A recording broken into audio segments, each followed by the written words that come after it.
দিয়ে যখন হেঁটে যাবে মনে হবে যেন বড় বড় লম্বা লম্বা ঠ্যাং বার করে বক হাঁটছে। সবাইকে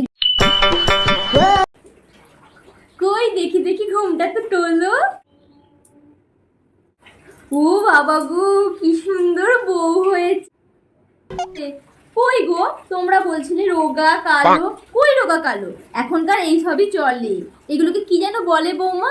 হ্যাঁ হ্যাঁ, ওই জিরো ফিগার। কি সুন্দর, কি মিষ্টি লাগছে তোমাকে। ওই ওই পুরো নায়িকাটার মতন, সেই আলিয়া ভাট নাকি, পুরো তার মতন লাগছে। আর বিয়ের সময় যেদিনকে তোমাকে প্রথম দেখি এত সুন্দর লাগছিল, মনে হচ্ছিল যেন স্বর্গ থেকে পুরো পরী নেমে এসেছে। আমি গিয়ে বলবো সবাইকে বদ্দার বৌমা হয়েছে, কি সুন্দর, কি নম্র, কি ভদ্র। আর চোখগুলো পুরো পটল চেরা, আর মুখের কাটিংটা পুরো কাজু বরফির মতো। তবে তোমাকে বিয়েতে কিন্তু খুব সুন্দর সাজিয়েছিল, বেশ লাগছিল কিন্তু তোমাকে। ওই একটা গান গিয়ে শোনাও তো দেখি। বাহ বাবা বাবা, কি সুন্দর গানের গলা, পুরো কোকিল কণ্ঠা গো, পুরো কোকিল কণ্ঠা। এত সুন্দর গানের গলা। আমি গিয়ে বলবো পাড়ার সবাইকে। আর কি লম্বা বউ হয়েছে। আমাদের পাড়ার রাস্তা দিয়ে যখন হেঁটে যাবে মনে হবে যেন বড় বড় লম্বা লম্বা ঠ্যাং বার করে বক হাঁটছে। সবাইকে গিয়ে আমি বলবো কোকিল কণ্ঠা, বরফি কাজু বরফির মতন মুখ বিশিষ্ট বৌমা হয়েছে, খুব সুন্দর, খুব ভালো। যাই, আমি গিয়ে সবাইকে বলে আসি। আমি আমি তোমাদের বাড়ির ওই 4-5টা বাড়ি পরেই থাকি, তোমাদের পাড়াতেই থাকি। আমার নাম না, থাক থাক থাক, আর গড় করতে হবে না। এতক্ষণ পরে গড় করার কথা মনে পড়েছে, ঢং। তা তুমি কতদূর পড়েছো মা? গ্র্যাজুয়েশন পাস তো কি হয়েছে, সংসার করতে গেলে অত লেখাপড়া লাগে না। তা রান্না বান্না করতে পারো তো? চাকরি ফাকরি ছাড়বে তো নাকি? সংসার করতে গেলে তো আর চাকরি করলে হবে না। বাবা, বেশ পটর পটর কথা আছে, মুখের ওপর না বলে দিল। তা তোমার ওই গলার হারটা কি সোনার? প্রথমেই দেখে বুঝেছি সোনার নয়, ইমিটেশনের। আমার ভাইজির সাথে বিয়ে হলে কত সোনা পেত, এক বাক্স সোনা করে আনতো। না না, থাক থাক থাক, আমি কোল্ড ড্রিঙ্কস খাবো না, আমার একটু গলার ঠান্ডা লাগার ধাত আছে, কোল্ড ড্রিঙ্কস খাবো না। তোমার গায়ের রংটা একটু চাপা, বলো। মানায়নি, একদম মানায়নি। কি দেখে যে বিয়ে দিল কে জানে। আমার ভাইজির সাথে বিয়ে হলে কি ভালোই হতো। ও যেমন ফর্সা তেমন গায়ের রং, কি সুন্দর লাগতো দুজনকে যেন রাজচোগার। এদেরকে দেখো, একেবারে মানায়নি, একেবারে না। ঠিক আছে, আমি এবার উঠি, যাই। তুমি যেও তোমার বরকে নিয়ে আমাদের ঘরে ঘুরতে। আমার ঘরেও একটা ভাইজি আছে, ওর সাথেই তো তোমার বরের বিয়ে হওয়ার কথা ছিল। মাঝখান দিয়ে তুমি চলে এলে আর তোমার সাথে বিয়ে হয়ে গেল। দেখে আসবে আমার ভাইজিকে কত সুন্দর দেখতে, তোমার বরের সাথে কেমন মানাতো। আসি আসি। আরে থাক থাক থাক, আমার সামনে আর এক হাত ঘোমটা দিতে হবে না। আমি হাতে গোনা মাত্র কয়েক বছরের বড় তোমার থেকে, আমার সামনে অত লজ্জা পেতে হবে। আর পাশের বাড়িতেই তোমার আমার বাড়ি, একসাথে থাকতে থাকতে দেখা হবে, গল্প সল্প হবে, অত লজ্জা করার কিছু নেই। কাকিমা একটু জল দাও তো।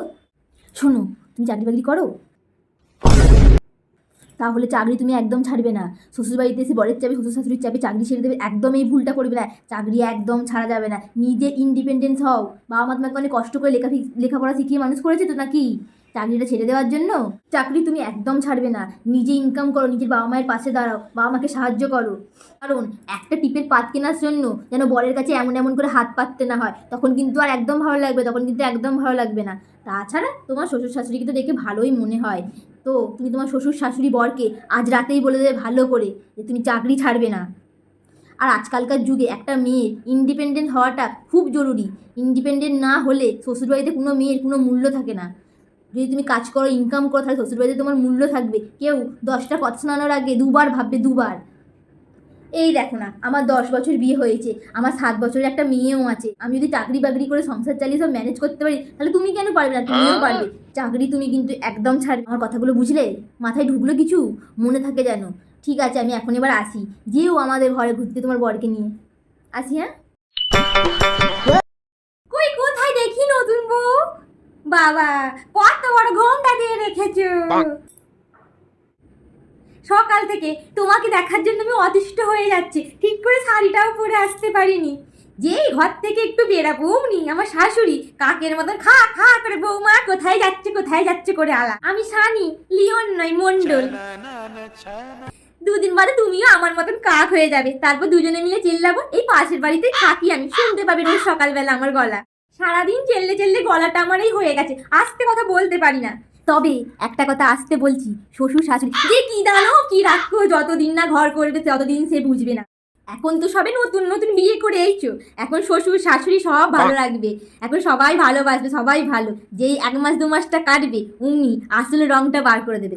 আর যদি থাকে ঘরে একটা ননদ, ও যে কি বিধ্বংসী কি বলবো, করোনা থেকেও বড় বিধ্বংসী একটা। তোমার জিনিস তোমার থাকবে না, সব তার হয়ে যাবে। তোমার জুতো, তোমার শাড়ি, তোমার লিপস্টিক, তোমার হার সব তার পছন্দ হয়ে যাবে। বৌদির বাপের বাড়ি থেকে কোনো জিনিস আসা মানেই সবই তার হয়ে যাবে।